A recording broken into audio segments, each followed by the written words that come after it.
We made this.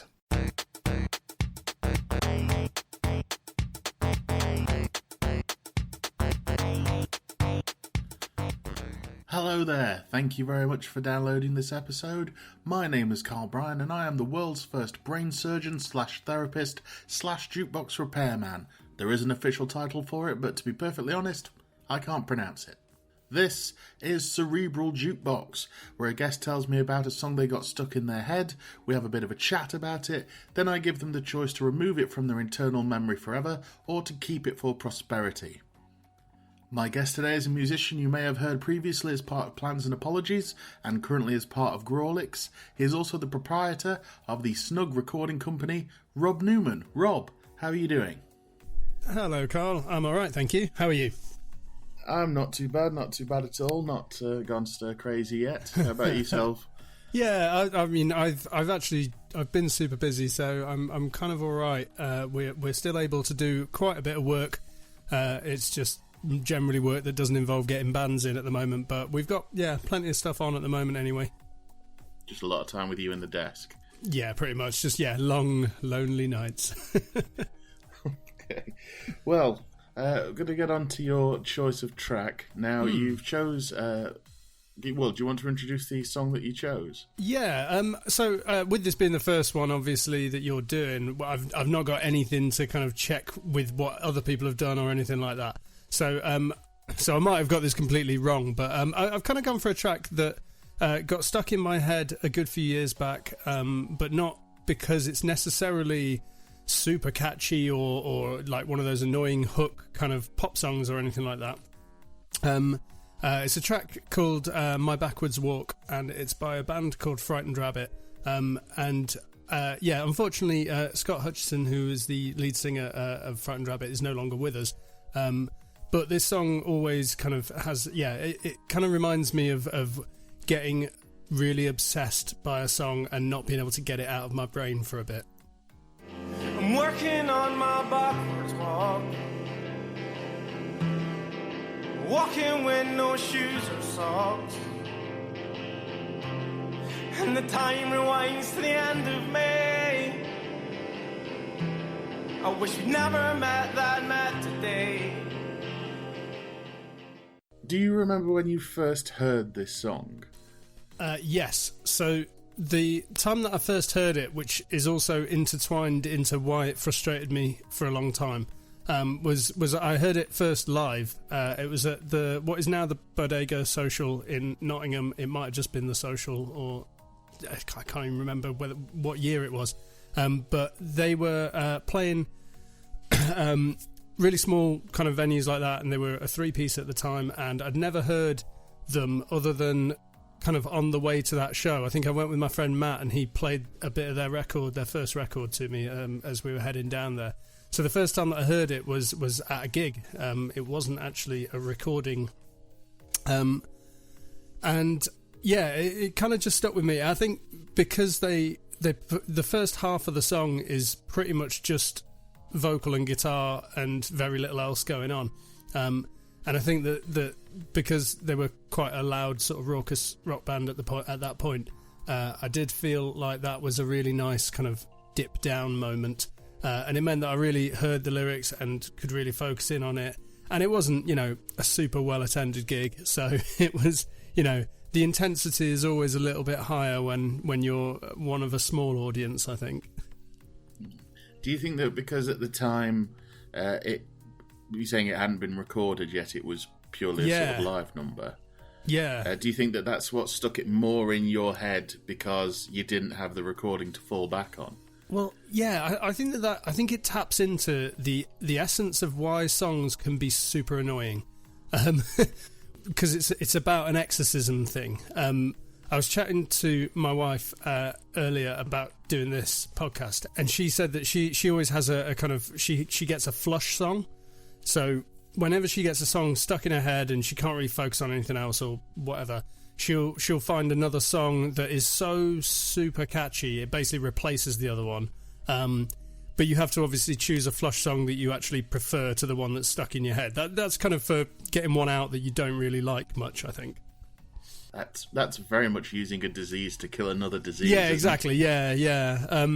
So, but I think but I can relate to that frustration, that kind of, trying to get the song out of there. And I think for a lot of people, if the song's stuck in your head, the one of the ways to sort it out is to listen to it, to listen to the recording, maybe listen to it 5 times, whatever it takes to just, I mean, you're already internally bored of it. So I think that trying to listen to it numerous more times and get it just absolutely put to bed in your mind is probably a good way. I did read that someone said once that the best way of getting a song out of your head, because usually you'll get like one of those situations where you have like 4 bars that are stuck in your head. It's not the whole song, it's just the chorus or something like that. It's just like a daft little bit of it. And I think with those kind of ones, I did read somewhere that the best thing you can do is listen to the outro or imagine the outro. Just imagine the fade out, or however the song ends. That's your closure point. That's the bit where you're gonna hopefully sort of relax and go like, oh yeah, it's over. I think because you play around with 4 bars of it over and over, and I think that's where you never get closure. It's always ready for another chorus. What part of this song would you say is the bit that caught in your head? Because as you said, it's not an out and out catchy song. It's quite a slow paced, almost stalking sort of pace to it. Isn't it? I mean, it's definitely not what I would call a pop banger. I would say that. Okay, so there's the refrain at the end. That's the bit that definitely remembered a lot. Which just because of it's got a nice lyric that is. I don't know, is there swearing on this podcast, Carl? Yeah, you can swear all you great, like. because the song's got swearing in it. So that outro kind of refrain where he just repeats, "You're the shit and I'm knee deep in it," and it's a nice little line. It's quite throwaway on its own, but it just really stuck. And I think because it's repetition as well, like that's another thing. I do a lot. My job as working in a recording studio, I do a lot of analysing songs and things like that. And I think one of the things that's definitely a trademark of a trait rather of catchiness and of getting stuck in your head is repetition. It's all like simplicity and repetition, and people complain that a lot of big pop music sounds like nursery rhymes and stuff. And I think it's because that works. It's simple and it's repetition. So that outro bit was definitely the first thing that kind of stuck with me a bit, because also it meant that I could try and find out what the song was, because at that point I think Frightened Rabbit as a band were named after the lead singer's kind of performance style of just like cripplingly shy and not hugely kind of, I don't know, engaged with the audience in a musical way, but not necessarily like full of banter. So I don't think that he even said what the song was called afterwards or anything like that. So again, I think when I part of the reason why I got so obsessed with it was because it turned into this little like detective game where I was trying to find out what the song was, where it was recorded, anything like that. So with that kind of being the only clue, that refrain at the end, I was just like, oh yeah, this is it's that song that's got that line at the end. So it gave me a bit of help there to try and find it. Yeah, were you a Frightened Rabbit fan before you stumbled into this, or was it one where you just happened to see them at the venue they were on? Yeah, it was quite. I think it was quite random. I'm trying to remember who they were. I'm trying to remember if they were supporting someone that we knew and wanted to see, or if it was just that my friend Matt had said, "Oh, these guys are really good. We should go to this gig." Beg your pardon.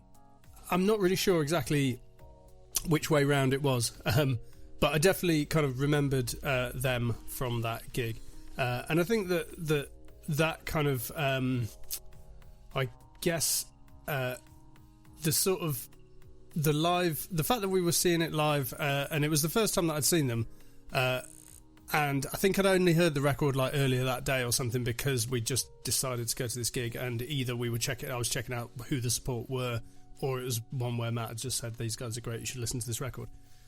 So yeah, I really wasn't kind of a big fan beforehand or anything like that, and it was their first album, so there wasn't a great deal out there, and that was kind of what led in and fed into the next layer of obsession that I had with this song, which was going online afterwards and finding that it hadn't been recorded, or well, it wasn't on any of the releases. It wasn't on the album.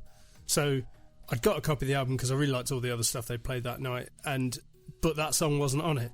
And probably there's plenty of people that have had that kind of experience of going to a gig and maybe one song just kind of grabs you and really pulls you in, and then you get the album and the fury at the fact that it wasn't on there was awful. So I wanted to look around and see if I could find it at all, and there was just one post that I could find, because also obviously with it not being released I still didn't know what it was called. So I literally had that like one line from the end, and I managed to find this post on a forum that someone had put about it, and it just happened that someone had linked on there saying that they had a demo of it that had been recorded, but it was a LimeWire link. And so it could have been anybody. Well, yeah, I mean, it wasn't, like, it was definitely, I was going in on trust, but also they weren't a massive band then, so I didn't feel like anyone was going to be kind of, trying to make me download sordid material based on the coattails of a tiny Scottish band, I mean, the thing I always remember with LimeWire is that, especially if you were getting hold of like comedy stuff, right, is it was always listed incorrectly. Yeah. Everybody was Weird Al, and that was pretty much it. Yeah. I mean, this was, so the problem that I had with this scenario was that I got this link and I was like, oh, brilliant, cool, I'm going to be able to actually sort getting this song out of my head. And I put the link in, but then of course, because it's LimeWire and it was peer-to-peer, it meant that guy had, like, he's the only person that's got this demo. Definitely the only person that's got this demo that's put it on LimeWire at any rate. So I have to wait for him to come online before it'll start downloading. Because this isn't, it's not distributed everywhere. It's like, this is literally peer-to-peer networking. He needs to be online for me to get this. So leaving LimeWire on for, I think, like 2 weeks or something, and every now and again he'd have come online and I'd get another, 200 kilobytes of this MP3, Oh, man. So it was. I mean, it's not the worst thing that's ever happened to me. Obviously, it's a small problem in the grand scheme of things, especially in 2020. But it was very frustrating at the time. Did this make you a fan of Frightened Robin? Then did you follow Frightened Robin from here on out? Was it just this one song? Yeah, no, I did. They ended up being one of the few bands that I think has an older adult. In my, well, it would have been like mid to late 20s at the time, and through to where I am now, which is 37. Jeez. I really, really ended up loving pretty much everything they did. They had that classic thing where each album that went on, I think they got a little bit more successful, but also I didn't feel like the album was any good when it first came out. And I've done that with so many bands. I do it with Death Cab for Cutie. Every time they release an album, I go, oh, this one's the bad one then. And then 6 months later, I realise that I've listened to it probably more than anything else in the past, year or two. And it was the same with Frightened Rabbit, yeah. Each time a new record would come out, I'd go like, oh, it doesn't quite capture what they had on the early stuff. And, it, as with any band, it does change, but I still really, really liked it. I think I'm a big sucker for kind of self-deprecating and slightly hateful lyrics as well, which Scottish bands seem to have a trademark on, I think. Yeah. I mean, I know that this was out in, I think, 2008, and just before Scott Hutchison passed away, they did do the 10th anniversary of that album. Yeah. Did you get a chance to see it before I'm trying to remember now. I've seen them a few times, and I can't remember what the last time... I think the last time I saw them was at the Rescue Rooms. So, the other side of town from that venue where I first saw them. And yeah, like they were great live. They're always great live. But I'm not sure. I don't think I got to see them on that last tour, because I think I just thought, oh, I've seen them loads of times and they're playing an old album that, all right, I love, but I don't necessarily need to see it. And then, yeah. So So I didn't get to see him on that last one, but they also did, after Scott Hutchison passed, they did a kind of tribute record with loads of people covering songs that they'd done. And there's a really nice version of this song. Well, there's about 3 versions of this song on that record. I think there's one by Manchester Orchestra, and yeah, I'm pretty sure there's 2 more. But one of them is done by Sarah Silverman, along with Harkin as well. And that's fantastic. It's great, really, really lovely. So yeah, there's some really nice other versions of that song. Floating around there now. So now I'm in an opposite scenario to when I first started with it, where initially I couldn't find it and there was only a demo floating around somewhere, and now I can find multiple people covering it, and I can definitely get my fill of it now. As what's going to be tradition with this podcast, I'm going to ask you a question, and I think I know what the answer is going to be from how you've talked about it, which is, I offer to remove the song from your Cerebral Jukebox so you never have to worry about it again, or you get to keep it. Now, are you going to keep it, or are you going to have it scrubbed? I mean, I'm definitely going to keep it. I think that I would have asked if it was an intrusive, like, surgical procedure or not, if it was a more annoying song, but I think I'm okay to keep this one. I think this one feels nice. Excellent. Well, thank you very much, Rob Newman. Do you have anything you'd like to plug at all? No, not really. I mean, well, we can, as I say, we continue to work at our studio, which is you can find us at snugrecording.com and Snug Recording Co. on most social things. We're only averagely social on those social things, but we're there. So yeah, anything that people might be interested in is usually floating around there, and that's about it, really. Thanks very much for letting me waffle about this song. That's my pleasure. Thank you very much for being our inaugural guest. No, thank you. I'm honoured. So that is episode 1 in the books. All that leaves me to do is thank Rob for taking part and agreeing to be part of this endeavour. Hopefully you enjoyed it. There's going to be quite a few more episodes to come. If you want to follow me, you can follow us at Cerebral Jukebox on Twitter, or if you want to look into any other things I'm up to, you can look at allmylinks.com/Mr. Carl, and it's the unabbreviated version MISTER. But until next time, thank you very much for tuning in. We'll see you next time.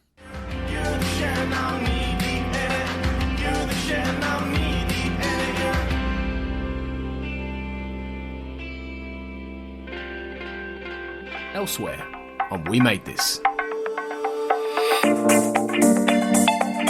Life's milestones. Whenever it was that there was that census where there was the campaign to try and get everybody to say that their religion was Jedi.